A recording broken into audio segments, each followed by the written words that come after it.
வணக்கம் சர்விலா.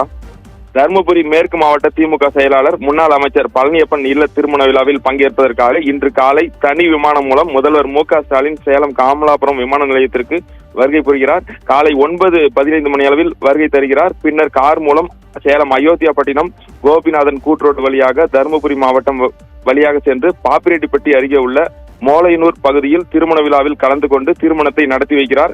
அவருக்கு சிறப்பான வகையில் வரவேற்பு அளிக்க பிரம்மாண்ட ஏற்பாடுகள் செய்யப்பட்டுள்ளது. முதல்வர் வருகையை முன்னிட்டு சேலம் மாவட்டத்தில் இன்று ட்ரோன்கள் பறக்க தடை விதித்து சேலம் மாவட்ட ஆட்சியர் பிருந்தாதேவி உத்தரவிட்டுள்ளார்.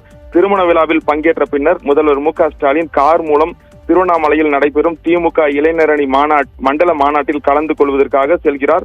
முதல்வர் வருகை முன்னிட்டு கோவை மேற்கு மண்டல ஐஜி செந்தில்குமார் தலைமையில் 1600 போலீசார் பாதுகாப்பு பணியில் ஈடுபட்டுள்ளனர். சேலம், தருமபுரி, கிருஷ்ணகிரி, நாமக்கல், ஈரோடு, கோவை, திருப்பூர் மற்றும் நீலகிரி ஆகிய மாவட்டங்களில் இருந்து போலீசார் வரவழைக்கப்பட்டு தற்பொழுது பாதுகாப்பு பணியில் ஈடுபட்டு உள்ளனர். சர்மிளா.